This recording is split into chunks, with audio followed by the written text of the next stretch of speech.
fragile, parfois un peu incommode. Oui, c'est la famille du Christ. Qu'est-ce que vous voulez chercher? Heureux, vous l'êtes, car dans ce vide laissé en vous se loge le désir d'entendre ce qu'on vous a sans doute déjà dit, mais qu'il faut sans cesse redire. Heureux êtes-vous, car la grâce et la paix vous sont données ce matin, pour que vous en soyez des témoins. Et nous chantons notre louange au cantique 45-23. 45-23, nous chantons bien sûr debout, et je vais vous dire la page 710. 710.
Seigneur, nous te rendons grâce pour tout ce qui se dit, pour tout ce qui se fait, mais qui ne se voit pas. Merci pour les petites choses de la vie, celles que personne ne remarque, celles que l'on soupçonne à peine. Merci pour cette lueur de joie dans les yeux du malade, pour la complicité d'un enfant, pour le passant d'un instant. Merci pour le geste gratuit, une poignée de main, une tape sur l'épaule. Mais merci aussi pour le silence gardé aux portes de la révolte, pour le pardon donné au lieu de la vengeance, pour la parole d'amour à la place de l'insulte, pour la prière muette au cœur du drame de l'autre, et merci pour l'inutile en apparence. et pour les joies secrètes au milieu des tourments. Amen. Et nous chantons toujours debout le psaume 27, les strophes 1 et 2. Le psaume 27 est au début du recueil. 1 et 3.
Le roi Salomon voulait vivre dans la droiture devant Dieu.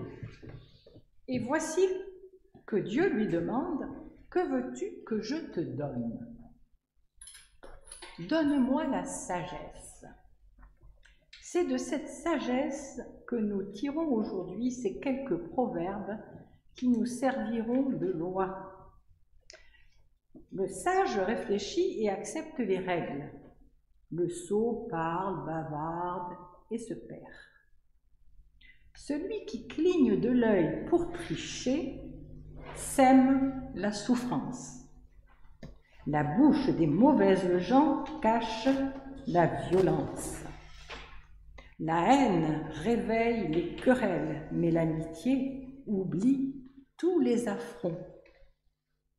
Le sage n'étale pas son savoir, mais la bouche de l'imbécile est un danger imminent. La bouche de l'imbécile est hypocrite. Les lèvres du juste savent être agréables. Et Dieu le disait déjà à Moïse, « Je mets devant toi la mort et la vie. Choisis la vie et tu vivras. » Et nous chantons assis le psaume 25, la strophe 2.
Ne soyez pas tristes et sans espérance, parole de Dieu. Dans le visage de Jésus, le Fils, en qui j'ai mis toute ma tendresse, je vous ouvre un chemin et un demain. Écoutez et vous vivrez. Là où vous êtes agités, je vous donne la paix. Là où vous avez peur de manquer, je vous ouvre un don. Là où vous êtes absent, je suis présence. Ne soyez pas tristes et sans espérance, parole de Dieu. Mon pardon déjà vous a rejoint. Écoutez ma parole et vous vivrez. Et nous nous levons pour chanter notre joie au psaume 46, la strophe 1.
Et nous restons debout pour confesser notre foi. Je crois que le Dieu d'Abraham et de Moïse fait chanter la terre et la création entière dans un rêve de paix et d'harmonie. Je crois que le même Dieu est le Dieu de Jésus-Christ, le Père qui a envoyé le Fils, vrai Dieu et vrai homme, pour la réconciliation de l'homme avec l'homme, de l'homme avec la création, pour que les uns et les autres d'une même voix chantent sa gloire. Je crois à l'Esprit qui transforme les mots en paroles, les notes en mélodies et nos harmonies humaines en signe du royaume qui vient. Amen. Vous pouvez vous asseoir.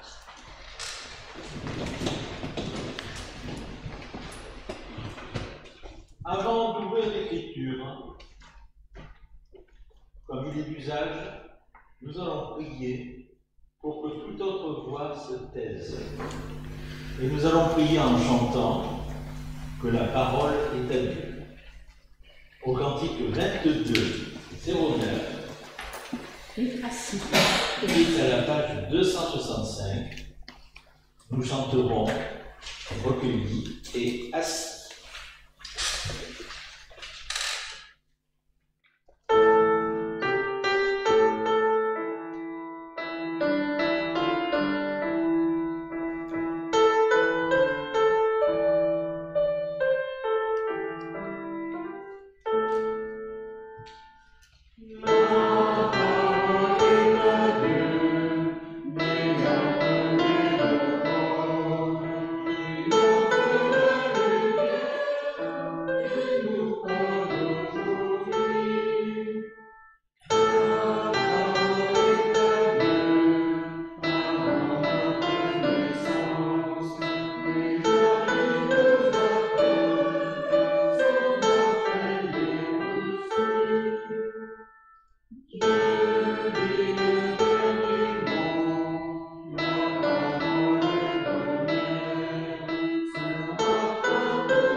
Lecture biblique. Dans ce livre que l'on ouvre si rarement, le livre des Proverbes, chapitre 22, verset 13. Le paresseux dit: il y a un lion dehors, je serai mangé au coin de la rue. Et pour être certain que nous avons bien lu, livre des Proverbes, chapitre 26, verset 13, le paresseux dit: il y a un lion sur le chemin, il y a un lion dans les rues.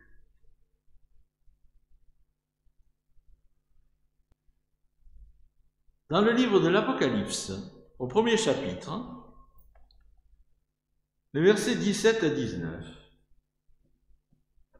Alors Jean de Patmos dit: quand je le vis, alors ce qu'il faut comprendre, c'est qu'il a vu l'ange de la révélation, c'est-à-dire Christ lui-même. Quand je le vis, je tombais à ses pieds comme mort. Il posa sur moi sa main droite en disant: n'aie pas peur, je suis le premier et le dernier et le vivant. J'étais mort, et voici je suis vivant au siècle des siècles. Je tiens les clés de la mort et du séjour des morts. Donc, écris ce que tu as vu. Les choses que tu as vues, celles qui sont et celles qui doivent arriver après elles.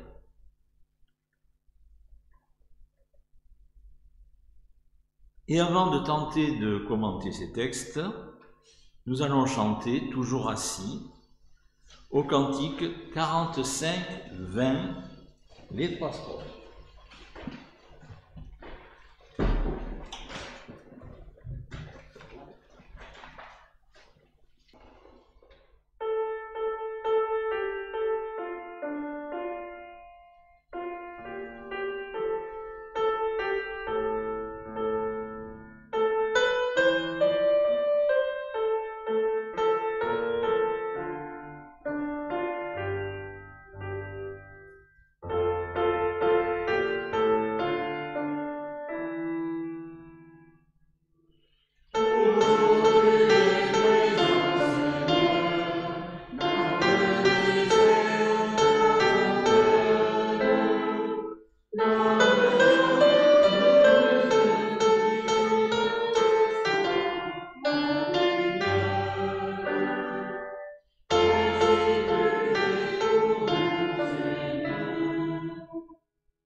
Amis qui êtes venus ici ce matin, êtes-vous venus pour entendre une leçon de morale? Bien sûr que non. Et pourtant, si vous avez bien écouté les deux proverbes bibliques que nous venons de lire, votre austère culture protestante, à moins qu'elle soit autre, vous avez le droit. Donc, votre culture, vous avez murmuré: tiens, on va nous parler de paresse, nous traiter de paresseux, nous qui nous sommes levés si tôt ce matin, qui avons même peut-être siphonné l'essence du voisin pour pouvoir arriver. Dites donc, on n'est quand même pas venu ici pour se faire engueuler.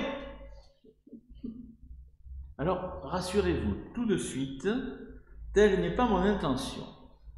Ça ne sera pas un cours de morale, ni un prêchi-prêcha sur la paresse, mais simplement, humblement, une tentative d'exploration de notre société à la lumière des textes bibliques, à la lumière de l'Évangile. Et pour commencer, une question. On va faire dans le général tout de suite.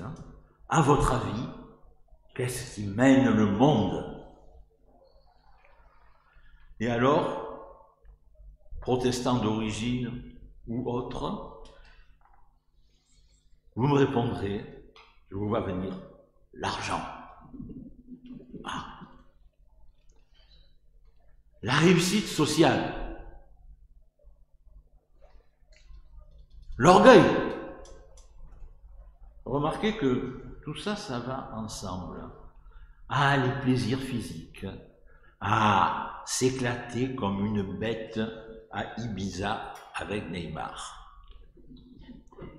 Qu'est-ce qui mène le monde? La soif de puissance. Ici, je crois, ce grand philosophe Jacques Brel, qui disait « Salut à toi, dame bêtise, toi dont le règne est infini. » L'argent, la réussite, l'orgueil, les plaisirs, la puissance, la bêtise.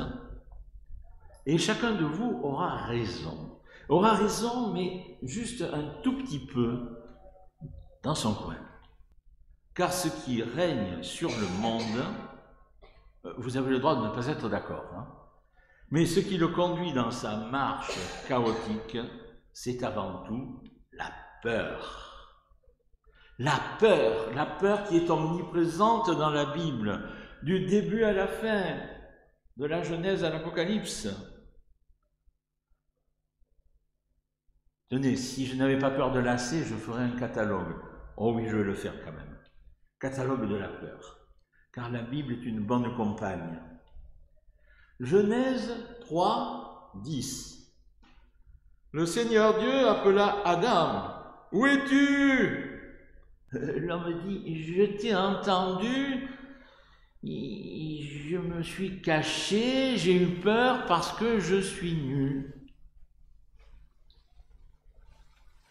Et Dieu s'étonnait. « Mais qui t'a dit que tu étais nu ?» Voilà, Adam a peur de se montrer tel qu'il est, tout nu, au physique comme au mental sans doute. Genèse 32, verset 8. On dit à Jacob, voici que ton frère Ésaü arrive. Ou alors là, Jacob n'est pas fier, parce qu'il a fait quelques tours de cochon à Ésaü. Vous savez l'histoire du plat de lentilles. Et il faut dire qu'Ésaü était un garçon assez sanguin. La peur de son frère. Exode 14, verset 11. Les Hébreux dans le désert. Ah, qu'on était bien en Égypte, qu'on était bien mieux. Ce désert fait peur. Oui, peur de l'inconnu, mais aussi cette terrible peur de la liberté. Alors je passe sur les nombres et Josué, la peur de l'ennemi qu'on va rencontrer, de ces peuplades qui habitent Canaan, peur du combat, peur de l'autre, peur de la lutte. Remarquez, je ne juge pas, j'énumère. Livre de Samuel, premier livre de Samuel, 3,16. Le petit Samuel a un message à délivrer au grand prêtre Élie. Et alors, un message pas drôle, que ses fils vont mourir et que lui va mourir. Et donc, le petit Samuel a peur. Peur de révéler ce message que lui a donné l'Éternel. Peur du grand prêtre qui est beaucoup plus puissant que lui, mais aussi peur de quoi? Peur de la vérité. Oh, ça fait déjà beaucoup. Alors, contrepoison. Psaume 23. Le psalmiste dit, « Quand je marcherai dans la vallée de l'ombre de la mort, je ne crains aucun mal, car tu es avec moi. » C'est vraiment frappant par rapport à tout ce qu'on vient de lire. Et ce psaume 27 que nous avons chanté tout à l'heure, en partie, le psalmiste dit qu'il n'a pas peur de l'ennemi. Quand une ardée camperait devant moi, c'est le petit David qui écrit ça, alors qu'il y a vraiment des armées en face. Et bon, je passe sur les exhortations à Esdras, à Jérémie. Chaque fois, ça revient, n'aie pas peur. Et on continue. Il y a même un ange, Gabriel. Gabriel, ça veut dire l'homme fort de Dieu. Et c'est cet ange qui va dire à Marie, n'aie pas peur. Et plus difficilement, à Joseph, n'aie pas peur de prendre cette femme chez toi.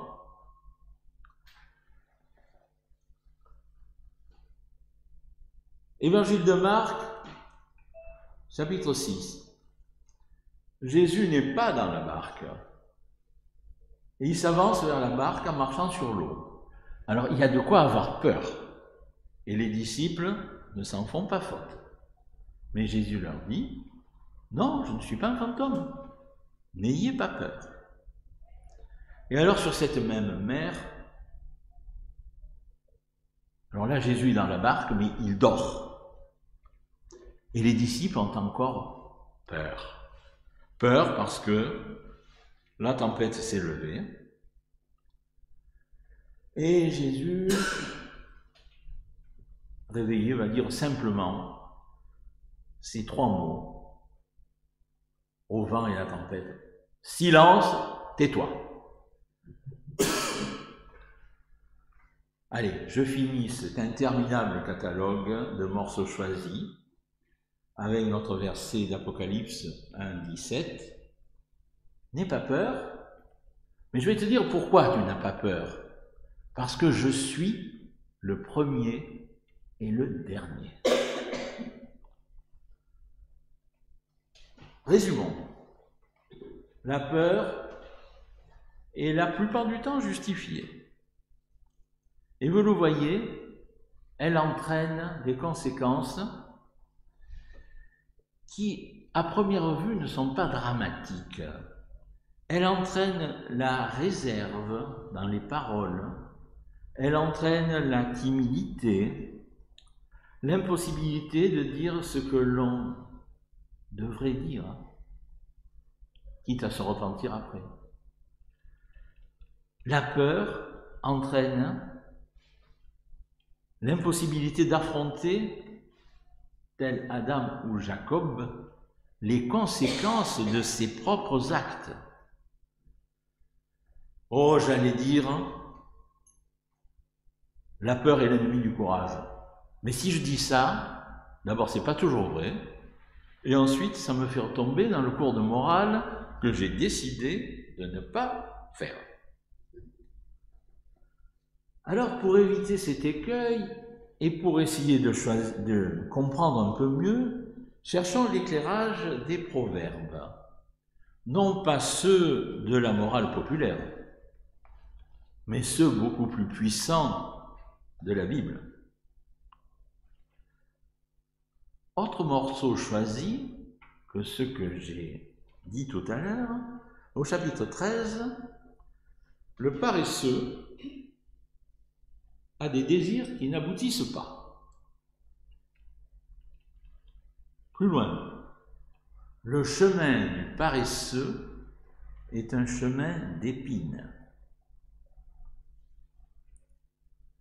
Plus loin, à cause du froid, le paresseux ne laboure pas. Alors bien sûr, s'il y a des épines et s'il fait froid, on peut comprendre le paresseux. Et alors, le proverbe nous assène une grande vérité. Le paresseux dit, il y a un lion dehors, je vais me faire manger au coin de la rue. Et je ne peux pas quitter l'Évangile sans vous citer le troisième serviteur de la parabole des talents, celui qui, recevant un talent, qui est à l'époque une somme énorme. Celui qui en a reçu 10, il a reçu 10 fois plus. Celui qui a reçu 5, 5 fois plus. Mais lui, quand même, avec 1, c'est beaucoup. Mais qu'est-ce qu'il fait? Il fait un trou, il cache son talent dans la terre. Et son excuse, c'est qu'il a peur des voleurs. Et en plus, il ne l'envoie pas dire à son maître, il a peur de lui. Il a peur de son maître. Et son maître va le traiter, non pas de peureux, mais de paresseux.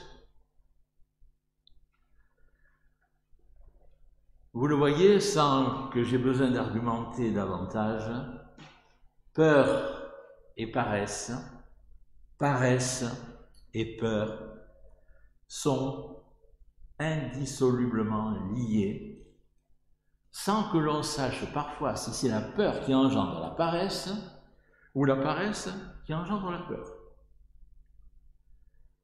Mais ce qui est sûr, c'est que cette peur-paresse fait des dégâts dans la vie de son propriétaire. D'ailleurs, j'ai même écrit sur mon papier de son esclave. Le paresseux a dit, non plutôt il n'a rien dit, mais il voit son chemin semé d'épines, du froid.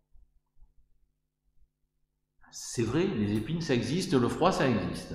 Le lion dehors existe peut-être, mais le paresseux a peur du dehors, pas du lion, mais du dehors. Et ayant peur du dehors, il va se réfugier dedans.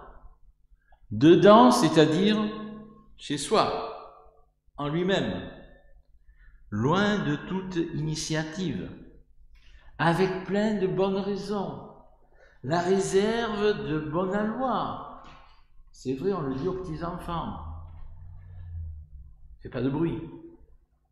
Et aux grands, vous savez, en tant qu'enseignant, combien de fois on m'a dit « Non, ne fais pas de vagues ». Et puis, j'ai des bonnes raisons. Je suis timide, je suis petit. Ah, je suis petit.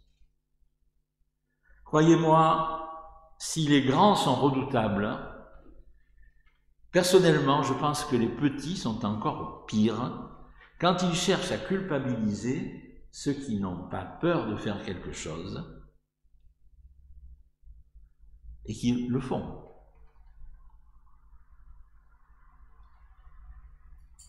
Quelle bonne raison encore de ne pas scandaliser, être comme il faut. Vous me direz ce que ça veut dire, comme il faut.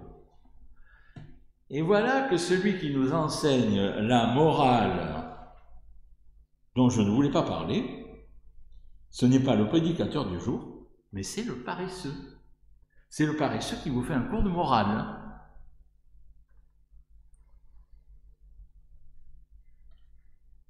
Les dégâts s'arrêtent-ils là? Non. Il y a bien pire. À force de s'enfermer,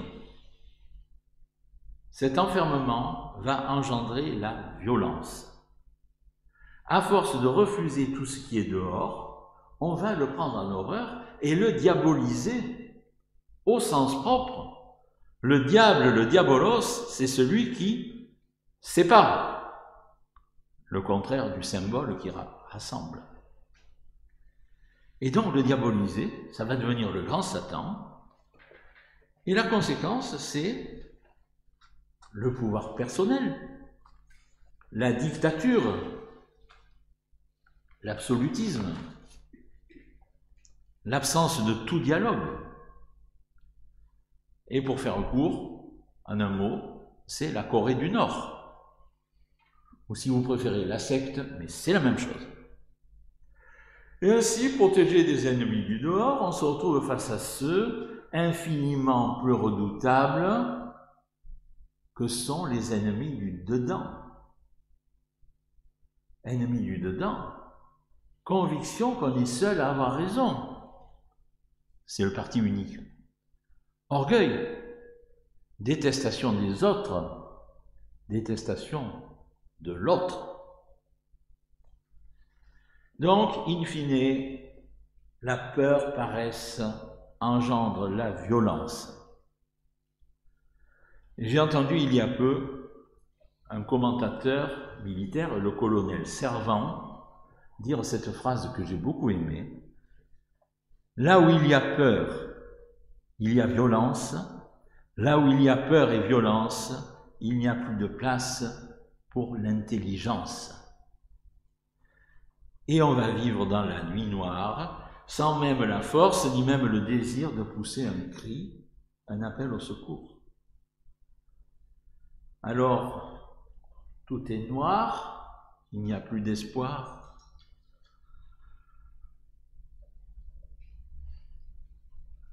La deuxième partie de cette prédication sera extrêmement brève. Parce que c'est la plus difficile. Pour nous tous qui sommes tentés un jour par cette peur paresse qui menace chacun de nous, comme les disciples effrayés par l'orage, la réponse existe. Elle réside en celui qui peut dire au vent et à la mer, « Silence, tais-toi ». Oh oui, j'entends les critiques. La foi éloignerait-elle le danger? Remarquez que la peur ne l'éloigne pas non plus. Mais la foi décharge le chrétien de cette obligation de bien faire, de cette obligation de la perfection du faire, de cette illusion funeste de se croire en première ligne au combat. Et c'est ce que nous dit l'Apocalypse. Certes, le chrétien est un soldat de la foi, mais il n'est pas le général en chef. Il n'est pas propriétaire du monde, il en est seulement gestionnaire.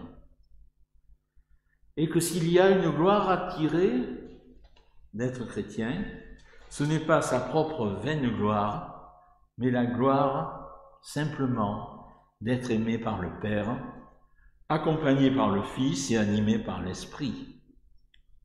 Autrement, la vaine gloire devient une solitude, un sans-Dieu, sans espérance. C'est exactement ce que dit l'Apocalypse, la révélation à Jean de Patmos. N'aie pas peur et mets-toi au travail, c'est-à-dire écris. N'aie pas peur, écris. Tu n'es pas en première ligne, mais j'ai besoin de toi. Moi, je suis le premier. Tu n'es pas le premier, mais tu n'es pas le dernier non plus. Parce que le dernier, c'est encore moi. Je suis le vivant à jamais. Et c'est là l'évangile pour aujourd'hui. Amen.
Et je vous invite à chanter le psaume 23, strophes 1, 2 et 3.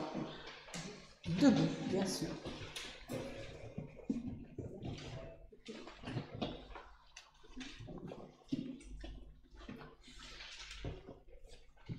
C'est à la page 48, vous n'avez pas encore trouvé.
Nous allons maintenant recueillir notre offrande. Notre offrande n'est pas un geste magique par lequel nous achèterions des indulgences. Notre offrande n'est pas un impôt, elle est libre et joyeuse. Notre offrande n'est pas un droit à payer pour acheter un billet d'entrée dans l'Église du Christ. Grande, petite, symbolique, offrande d'argent, de temps ou de simple sourire, elle permet à chacun, selon ses moyens, de manifester notre attachement à l'Église du Christ.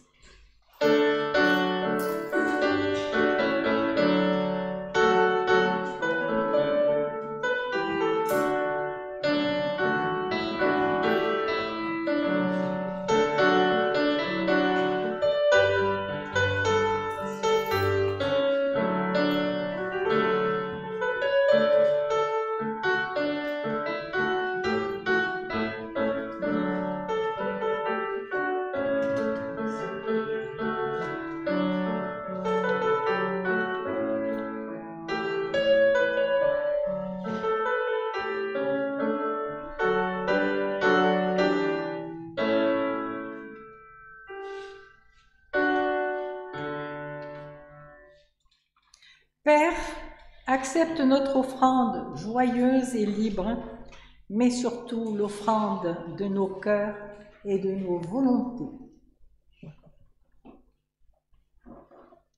Je vous invite à la prière. Nous évoquons maintenant devant toi ceux qui sont sans défense face aux souffrances du monde, ceux qui n'ont personne pour prendre leur cause en main, ceux qui vivent dans le noir et la peur, dans la crainte des catastrophes, de l'injustice et de la guerre, dans la pauvreté et le mépris. Tout cela, ils ne peuvent rien percevoir de ta présence active et de la paix que tu leur donnes. Nous te prions pour eux, abandonnés et solitaires, eux qui doivent vivre sans l'aide d'aucun prochain, eux qui ont perdu l'assurance de ta vérité, eux pour qui les mots amour, espérance et foi n'ont plus de sens. Aide-les, aide-nous à leur rendre la joie et la perspective d'un lendemain. Et maintenant, donne à notre prière la profondeur des paroles que Jésus lui-même nous a laissées, mais que nous dirons aujourd'hui dans la traduction de Clément Marot que vous avez sur votre feuille et que je vous invite donc à lire. Père de nous qui es là-haut est cieux, sanctifié soit ton nom précieux. Advienne tôt ton saint règne parfait. Ton veuille en terre ainsi qu'au ciel soit fait. À ce jour, sois-nous tant débonnaires de nous donner notre pain ordinaire. Pardonne-nous les maux vers toi commis, comme faisons à tous nos ennemis. Et ne permets en ce bas territoire tentation sur nous avoir victoire, mais du malin, cauteleux et subtil, délivre-nous, ô Père, ainsi soit-il. Je vous invite à vous lever pour entendre l'exhortation et la bénédiction. Le Seigneur, notre Père céleste, Dieu éternel et puissant, étend aujourd'hui sur vous sa puissante protection. Il vous accorde sa grâce.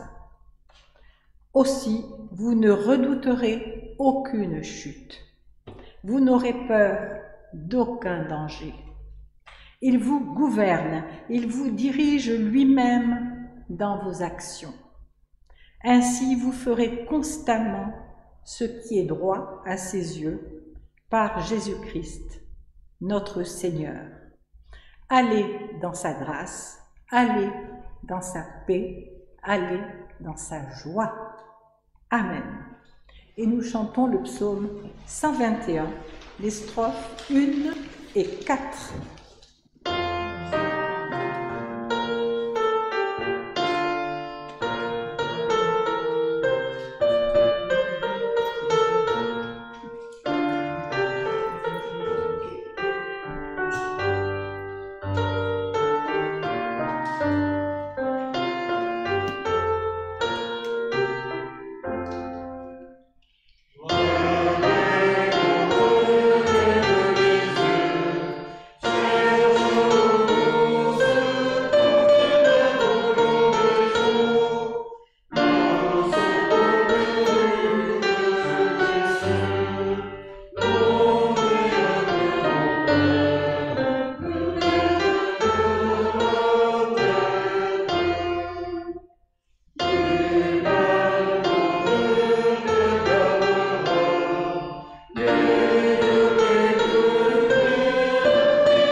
Bon dimanche à tous.